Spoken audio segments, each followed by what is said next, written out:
Capítulo 17. Uma terrível beleza. Nasceu. Ele também deixou o seu papel nesta comédia inconsequente.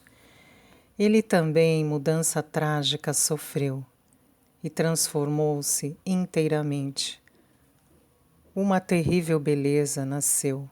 W.B. Yeats. Como o sol saindo de trás das nuvens, tudo mudou a partir do momento em que ele acreditou em mim.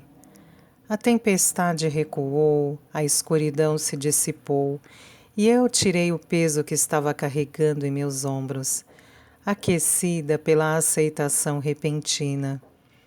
Thomas também tinha se libertado. Ele fora libertado por seus próprios olhos, e começou a carregar meus segredos comigo, colocando o peso deles em seus ombros sem reclamar. Ele tinha 1 milhão de perguntas, mas nenhuma dúvida. Na maioria das noites, quando a casa estava em silêncio, ele ia silenciosamente até meu quarto, rastejava até minha cama, e com vozes abafadas e as mãos dadas, falávamos sobre coisas impossíveis. Você disse que nasceu em 1970. Que mês? Que dia? Dia 20 de outubro. Vou fazer 31 anos, embora tecnicamente não possa envelhecer se ainda não existo. Eu sorri enquanto levantava e abaixava as sobrancelhas repetidas vezes. É depois de amanhã, Anne. Ele me repreendeu. Você ia me contar que é seu aniversário? Dei de ombros. Não era algo que iria anunciar. Acreditava que Bridget sabia a data de aniversário da Anne real e duvidava que fossem iguais. Você é mais velha que eu, disse ele sorrindo, como se minha idade avançada fosse uma punição por esconder informações dele. Sou? Sim, faço 31 no Natal. Você nasceu em 1890 e eu nasci em 1970. Você ganhou de mim por 80 anos, velhinho, provoquei. Estou na Terra 2 meses a menos que você, Condessa. Você é mais velha. Eu ri e sacudi a cabeça. E ele se apoiou no cotovelo, olhando para mim. O que você fazia? O que a Anne de 2001 fazia? Ele disse 2001, com cuidadosa admiração, como se não conseguisse acreditar que tal época fosse existir um dia. Eu contava histórias, respondi. Escrevia livros. Sim, claro. Claro que você escrevia livros. Ele sussurrou e sua admiração me fez sorrir. Eu devia ter adivinhado que tipo de histórias você escrevia. Histórias de amor, de magia, romances históricos. E agora você está vivendo isso. O amor ou a magia? Sussurrei. A parte histórica, murmurou ele, me olhando com olhos brilhantes e suaves. Depois se inclinou e me beijou antes de se afastar. Havíamos descoberto que o beijo interrompia as conversas, e nós dois estávamos tão famintos pela troca de palavras quanto um pelo outro. As palavras faziam os beijos significarem mais, quando finalmente voltávamos a eles. Do que você sente falta? Perguntou ele. Sua respiração fez cócegas na minha boca, fazendo o meu estômago estremecer e meu peito doer.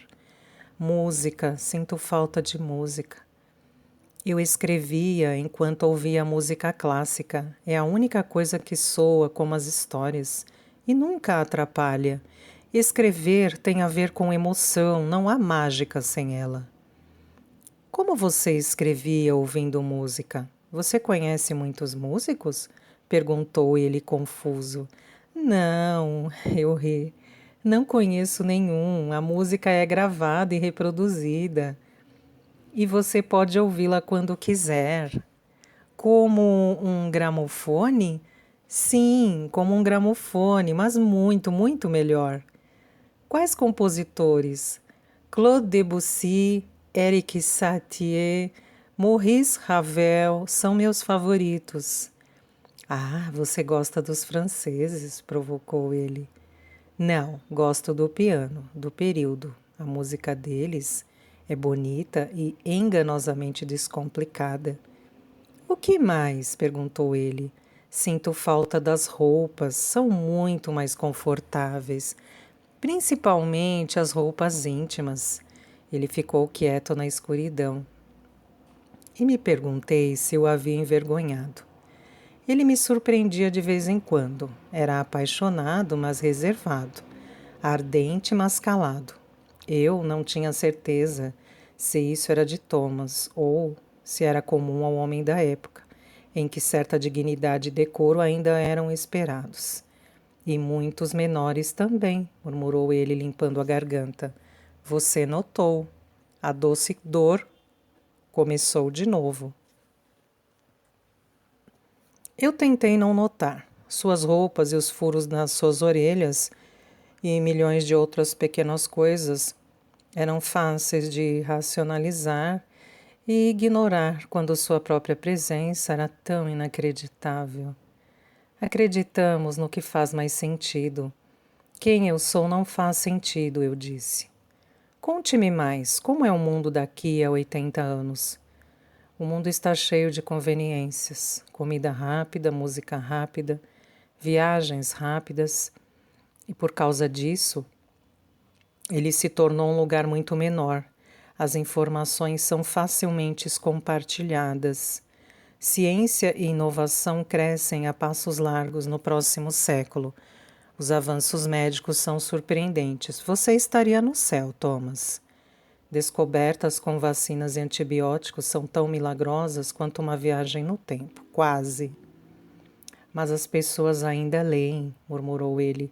Sim, ainda bem, elas ainda leem livros. Eu ri. Não há melhor fragata que um livro para nos levar a terras distantes, citei. Emily Dickinson, pontuou ele. Ela é uma das minhas favoritas. Você ama Yeats também? Amo Yeats, acima de tudo. Você acha que consigo encontrá-la algum dia? Perguntei metade séria, metade brincando. A ideia de encontrar William Butler Yeats acabara de me ocorrer. Se pude encontrar Michael Collins, poderia encontrar Yeats com certeza.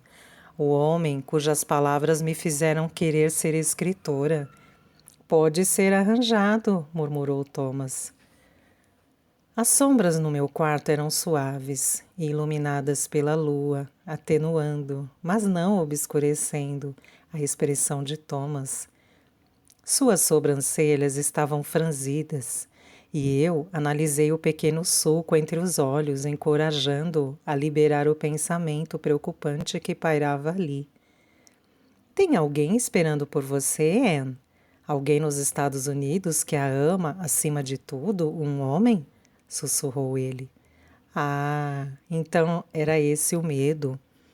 Comecei a balançar a cabeça antes mesmo que as palavras deixassem meus lábios. Não, não tem ninguém.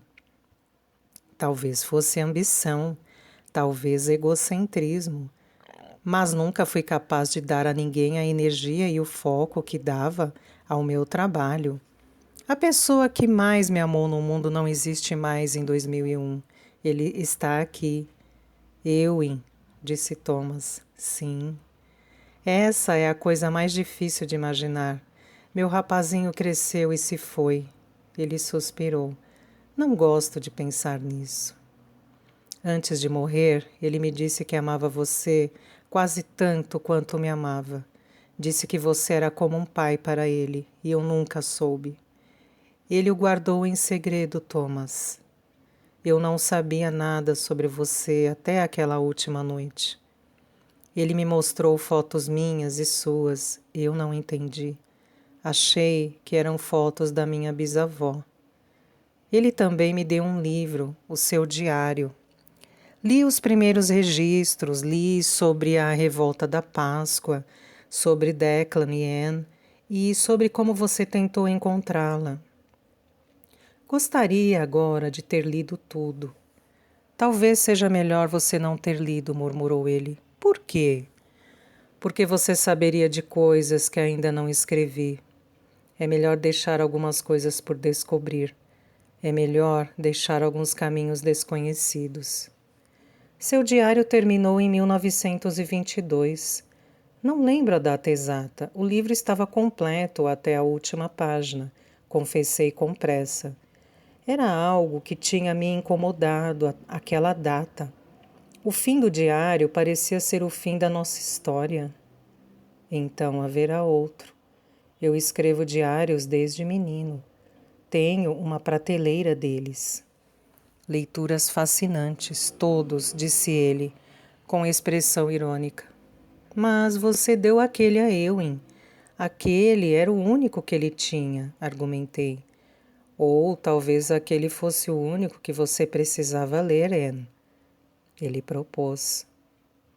Mas eu não li, não tudo. Nem cheguei perto de ler tudo. Não li nenhum registro depois de 1918. Então, talvez fosse o único que eu precisava ler, raciocinou ele, lentamente. Quando eu era garota, implorei que ele me levasse à Irlanda. Ele disse que não era seguro, relatei. Pensar no meu avô fazia meu peito doer. A perda dele era assim. De repente, uma memória sua passava na ponta dos pés, me lembrando de que ele se fora e de que eu nunca mais estaria com ele. Pelo menos não do jeito que ele era, não do jeito que éramos. Você pode culpá-lo, Anne? O menino viu você desaparecer no lago. Ficamos ambos em silêncio.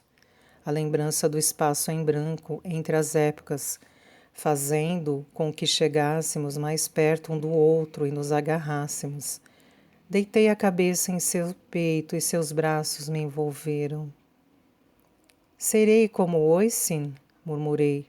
Vou perder você, assim como ele perdeu Nian.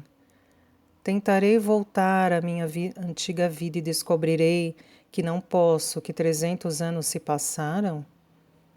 Talvez minha antiga vida não exista mais, minhas histórias, meu trabalho, tudo o que conquistei. Talvez eu seja um dos desaparecidos, eu disse.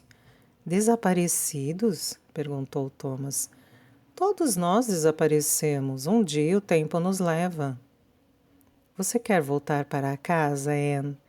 Perguntou Thomas. Sua voz era gentil, mas eu podia sentir a tensão no peso de seus braços. Você acha que eu tenho escolha, Thomas? Eu não escolhi vir. E daí se não posso escolher se volto ou não? Minha voz estava tímida e pequena. Eu não queria acordar o tempo ou o destino com minhas reflexões. Não vá até o lago, ele implorou. Se você ficar longe do lago... Sua voz foi sumindo. Sua vida pode ser aqui, Anne, se você quiser. Sua vida pode ser aqui. Eu podia ouvir a tensão em sua voz, sua relutância em me pedir para ficar, embora tivesse certeza de que era o que ele queria. Uma das melhores coisas de ser escritora, de ser uma contadora de histórias, é o fato de que isso pode ser feito em qualquer tempo ou lugar, sussurrei. Só preciso de um lápis e um pouco de papel. Ah, garota, murmurou ele, protestando contra a minha resignação, mesmo que seu coração batesse forte contra meu rosto. Eu amo você, Anne de Manhattan. Amo. Tenho medo de que o amor só nos traga dor.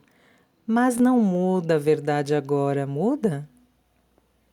E eu amo você, Tommy de Dromahair.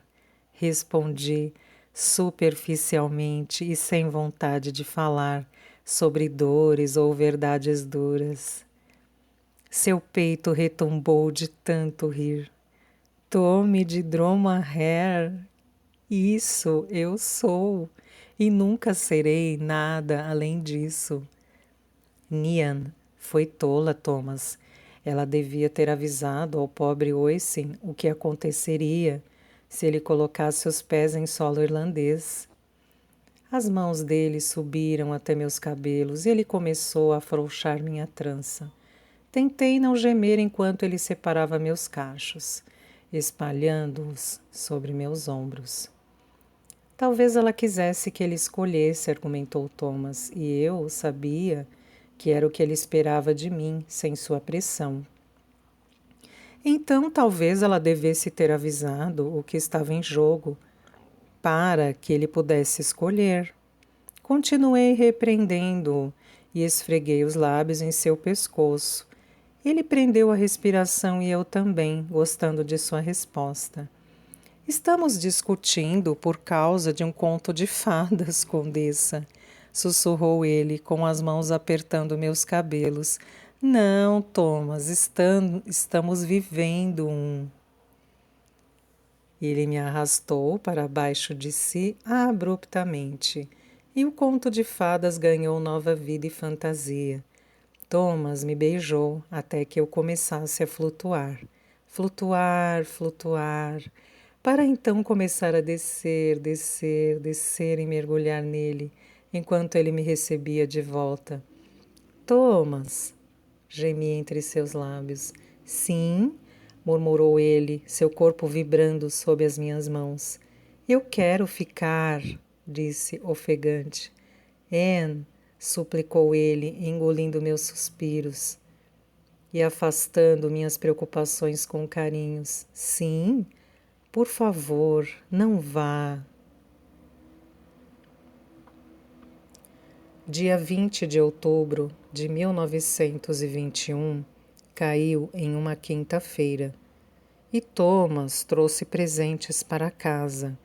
Um gramofone com uma manivela para dar corda e vários discos clássicos, um casaco longo para substituir aquele que eu havia perdido em Dublin e um livro recém-publicado de poesias de Yeats, que acabara de ser impresso.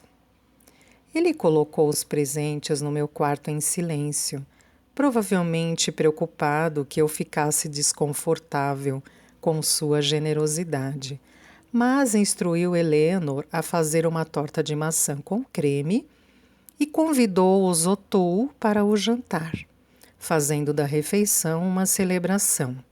Bridget, obviamente, não se lembrava de quando era o aniversário da nora e não hesitou quando Thomas insistiu em uma festa.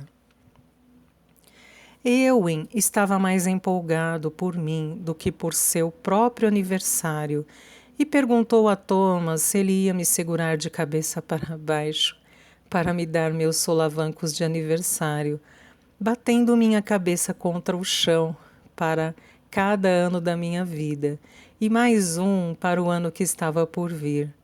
Thomas riu e disse que solavancos de aniversário eram para meninos e meninas, e Bridget o repreendeu por sua impertinência.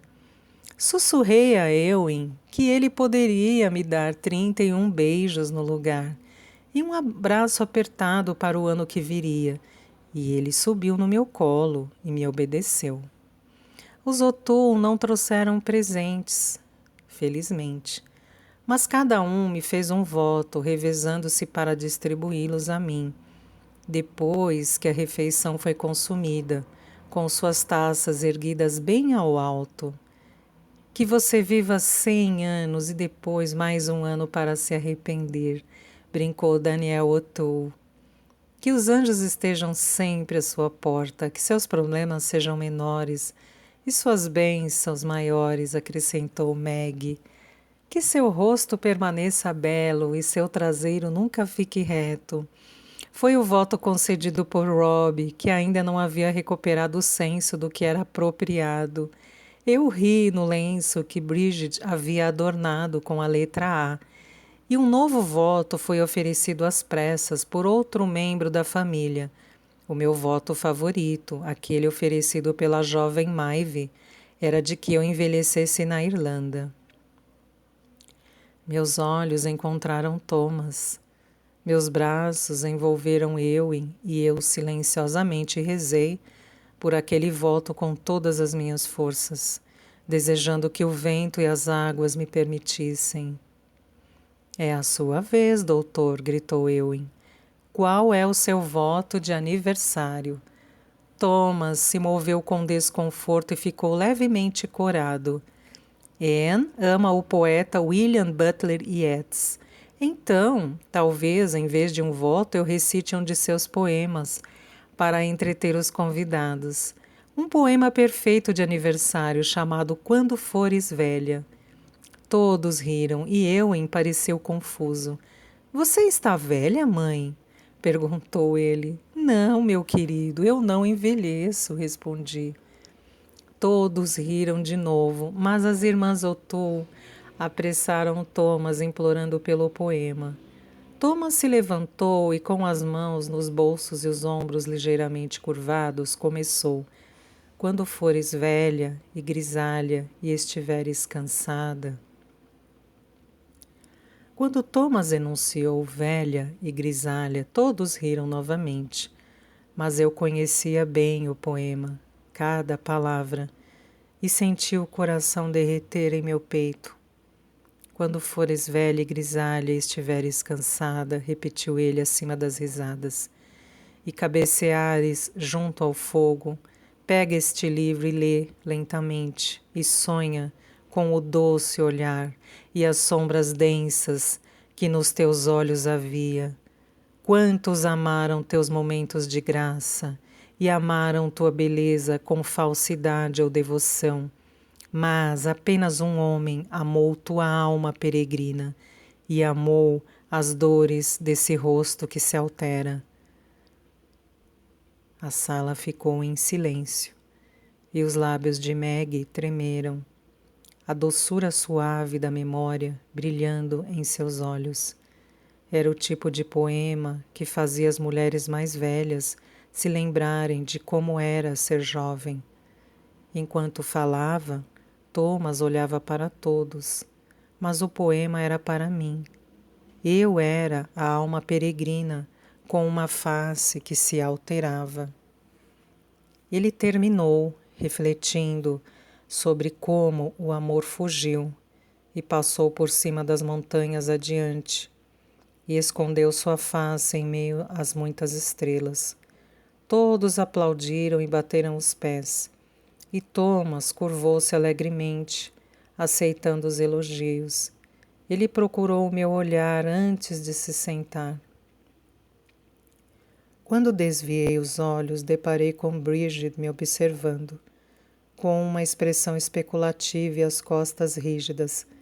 Quando eu era menina, meu avô, que se chamava Ewen também, não me pedia votos no aniversário dele.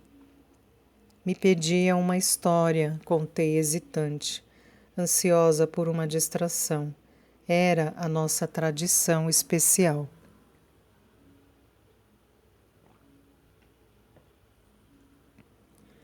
Ewen bateu palmas de alegria. Eu amo as suas histórias, gritou ele. Todos riram da sua empolgação, mas tive que me segurar para não enterrar o rosto em seus cabelos ruivos e chorar. O amor de Ewen por minhas histórias foi onde tudo começou, e de alguma forma o tempo e o destino nos deram mais um aniversário juntos. Conte-nos a história de Donald e o rei com orelhas de burro, pediu Ewen. E com o incentivo de todos foi exatamente o que eu fiz, mantendo a tradição viva. Thomas não conseguia encontrar Liam. Ele havia deixado seu emprego nas docas, logo depois de afirmar que as armas tinham desaparecido. E os homens com quem ele trabalhava não pareciam preocupados com seu paradeiro. Bridget disse que ele tinha ido para Cork, para a cidade portuária de Youghal.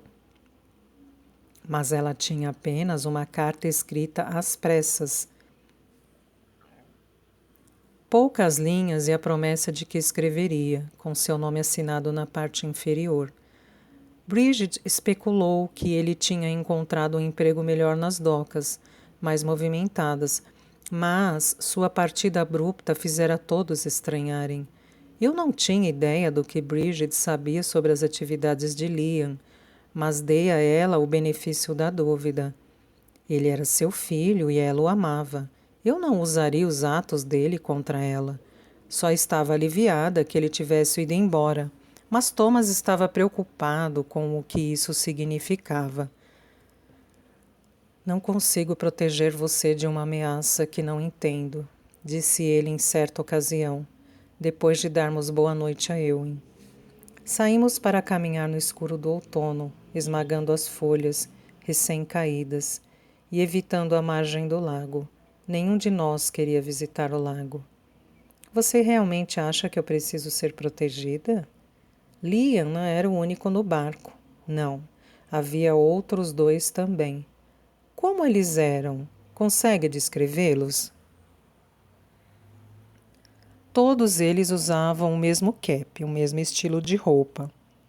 Tinham mais ou menos a mesma altura e idade. Acho que um tinha a pele mais clara, olhos azuis e a barba por fazer. O outro era mais pesado, eu acho. Tinha bochechas mais cheias e vermelhas. Não deu para ver a cor do cabelo e eu estava concentrada em Liam, na arma. Já é alguma coisa, eu acho. Embora não me venha ninguém em mente, ele disse preocupado. Liam ficou muito chocado ao me ver. Você acha que foi apenas surpresa ou medo que o fez atirar? Questionei. Fiquei chocado quando a vi também, Anne. Mas atirar em você nunca passou pela minha cabeça, murmurou Thomas. Você pode ficar quieta e não dizer nada, mas todos eles sabem que você os viu e você não está segura. Liam acha que você é uma espiã. Ele parecia um pouco fora de si quando me falou que você não era Anne. Porém, ver que ele estava certo só me deixa mais ansioso e desesperado para encontrá-lo. Mick é de Cork. Talvez ele conheça alguém que possa procurar. Eu me sentiria melhor se tivesse certeza de que Liam está em Youghal. Você acha que foi ele quem pegou as armas, Thomas? Perguntei, expressando uma suspeita que tivera desde o início. Adivinhar tramas era minha especialidade. As armas eram dele mesmo, de sua responsabilidade, pelo menos. Por que ele mentiria sobre as armas terem sumido? Para levantar suspeitas sobre mim. Ele sabe o que fez, Thomas. Ele sabe que tentou me matar no lago. Talvez ele queira que eu pareça louca. Ou talvez ele saiba que se me pintar de traidora, de espiã, ninguém vai dar ouvido se eu o acusar. Era só mudar as armas de lugar quando ninguém estivesse olhando, exatamente como ele pretendia fazer, e depois falar a Daniel que elas tinham desaparecido. Daniel não iria saber. Você não iria saber. E a acusação dele teve o efeito que ele pretendia. Fez você ficar desconfiado de mim ou mais cauteloso. Isso faz sentido quanto qualquer outra coisa. Thomas ficou em silêncio, pensando. Então se sentou, cansado, no muro baixo de pedra que separava o gramado das árvores, descansando a cabeça nas mãos. Quando falou de novo, sua voz estava hesitante, como se temesse a minha resposta. O que aconteceu com ela, Anne? Com a Anne de Declan? Você sabe tantas coisas. Aconteceu alguma coisa que está com medo de me contar? Sentei-me a seu lado e peguei sua mão. Não sei o que aconteceu, Thomas. Eu contaria se soubesse. Eu nem sabia que Declan tinha irmão mais velhos e uma irmã. Acho que sou como qualquer irlandês ou irlandesa. Tenho primos nos Estados Unidos também. Achava que eu fôssemos os últimos Gallagher.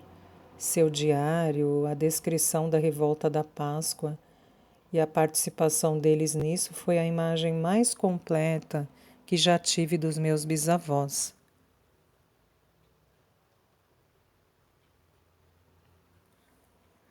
Ewen nunca falou deles. Para ele, eles não existiam, além de alguns fatos e fotos. Cresci acreditando que Anne morreu na revolta ao lado de Declan. Nunca foi uma pergunta. Em 2001, os túmulos deles pareciam os mesmos de agora, sem o líquen. Os nomes deles estão na lápide lado a lado. As datas não foram alteradas. Ele ficou em silêncio por um longo tempo, pensando em tudo que isso significava. A triste verdade é que quando as pessoas saem da Irlanda, raramente voltam, Thomas suspirou. E nunca sabemos o que acontece com elas. Morte ou imigração dá no mesmo. Estou começando a acreditar que só o vento sabe o que aconteceu com Anne. Ait nion on gawait. O vento sabe tudo. Concordei suavemente. Foi o que Eowyn me falou quando eu era pequena. Talvez ele tenha aprendido com você. Eu aprendi com Mick, mas ele diz que o vento é muito fofoqueiro. E se você não quer que ninguém saiba seus segredos, é melhor contar para uma pedra. Ele diz que é por isso que temos tantas pedras na Irlanda.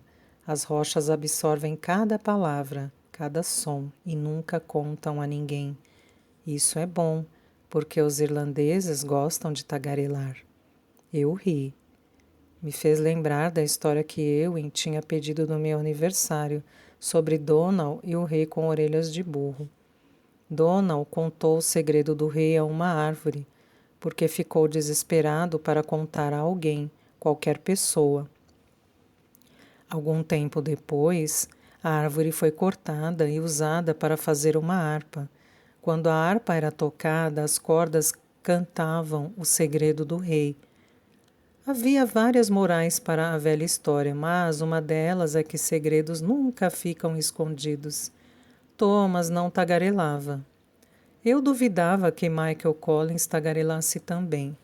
A verdade tinha uma forma de se revelar e algumas verdades matavam pessoas.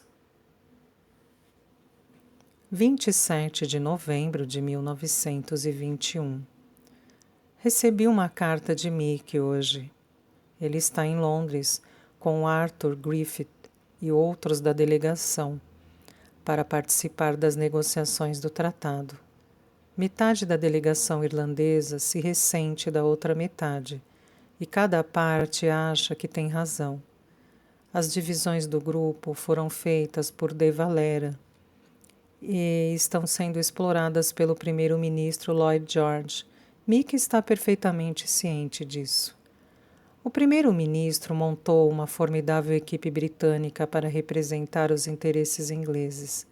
Winston Churchill está entre eles e nós, irlandeses, sabemos o que Churchill pensa de nós. Ele era contra o governo interno e o livre comércio e apoiava a presença de auxiliares para nos manter na linha.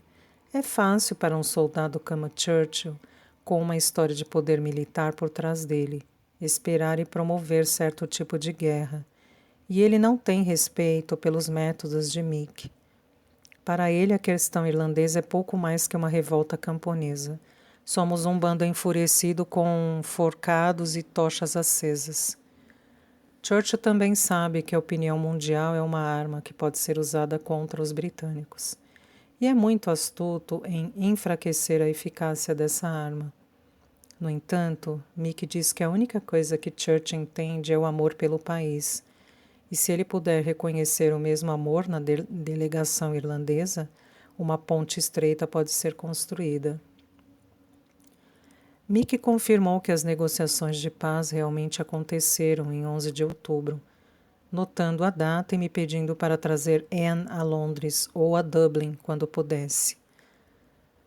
Vou viajar para Dublin nos finais de semana sempre que puder, tentando manter os líderes do Dáil atualizados sobre as negociações.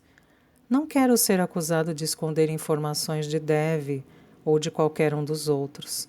Vou fazer o que puder para que a previsão de Anne não se concretize. Mas ela está acertando até agora, Tommy. De certa forma, ela me preparou. Há uma pequena medida de confiança e equilíbrio que surge quando um homem sabe que está condenado. Tenho poucas expectativas de um bom resultado e acho que, por causa disso, estou vendo as coisas como são e não como gostaria que fossem.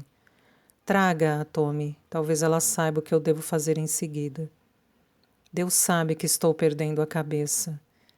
Não sei o que é melhor para o meu país. Homens morreram, homens que eu admirava. Eles morreram por um ideal, por uma causa, e eu acreditava neles. Eu acredito no sonho de uma Irlanda independente. Mas ideias são fáceis, sonhos são mais fáceis ainda. Pôr em prática é outra coisa. Os britânicos que foram delegados estão confortáveis em seu poder e confiantes de sua posição. Downing Street e as casas do parlamento cheiram a autoridade e dominação ancestral, das quais os irlandeses jamais desfrutaram. Lloyd George e sua equipe vão para a casa à noite e se encontram para seus estudos particulares, planejando como dividir e conquistar a delegação aqui e a liderança irlandesa em casa. Reunião após reunião, conferência após subconferência, nós andamos em círculos. É tudo um jogo, Tommy. Para nós é a vida ou morte. Para os britânicos, é simplesmente manobra política. Eles falam de diplomacia, mas nós sabemos que diplomacia significa dominação. Independentemente disso, sei que minha utilidade expirou. A forma como tenho travado essa guerra pelos últimos anos não será possível depois que eu voltar para a Irlanda. Sou uma entidade conhecida agora. Fui minado e meus métodos de esconde-esconde, ataque e retirada não serão mais suficientes. Minha foto já foi divulgada pelos jornais da Inglaterra e da Irlanda. Se as negociações fracassarem, terei sorte de sair em segurança de Londres. Ou essa pequena delegação irlandesa desorganizada chega a um acordo, ou a Inglaterra e a Irlanda entrarão em guerra por completo. Não temos homens, recursos, armas, nem vontade para isso. Não entre as pessoas normais. Elas querem liberdade. Elas se sacrificaram muito por isso, mas não querem ser massacradas. E eu não posso, em sã consciência, ser o homem que as condena a esse destino, disse ele. A carta me fez chorar. Chorar por meu amigo, por meu país e por um futuro que parece ser muito sombrio. Fui a Sligo todos os dias para ler o Irish Times, colado na vitrine da loja de departamento Lyons, mas Anne não me perguntou sobre o processo. É como se ela estivesse simplesmente esperando, calma e resignada. Ela já sabe o que vai acontecer, e seu conhecimento é um fardo que ela tenta carregar em silêncio. Quando eu disse a Anne que Mickey pediu por ela, ela concordou prontamente em ajudar com o que pudesse, embora eu tivesse que mostrar a carta para fazê-la acreditar. Parte dela ainda está convencida de que ele a quer morta. Anne derramou lágrimas quando leu seu melancólico resumo. Assim como eu fizera. E eu não tinha palavras para consolá-la. Em vez disso, ela se pôs entre meus braços e me confortou. Eu a amo com uma intensidade de que não me considerava capaz. Yeats escreve sobre estar completamente mudado. Eu estou completamente mudado. E embora o amor tenha de fato uma beleza terrível, principalmente devido às circunstâncias, só posso me deleitar em toda a sua grandiosidade sangrenta. Quando não estou preocupado com o destino da Irlanda, estou planejando um futuro que gira em torno dela, pensando em seus seios brancos e nos arcos altos de seus pés pequenos, na forma como seus quadris se alargam e como sua pele é uma seda atrás da orelha e na parte interna das coxas. Penso na maneira como ela abandona o sotaque irlandês quando estamos sozinhos e como suas vogais e os t's suavizados criam uma honestidade entre nós que não existia antes. O sotaque americano combina com ela, e então começo a pensar que a maternidade combina com ela também, e como sua barriga ficaria grande com nosso filho, alguém para eu em amar e cuidar. Ele precisa de um irmão. Imagino as histórias que ela contaria às crianças. as histórias que escreveu e as histórias que vai escrever, e as pessoas ao redor do mundo que as lerão. Então começo a pensar em mudar seu sobrenome. Em breve. T.S.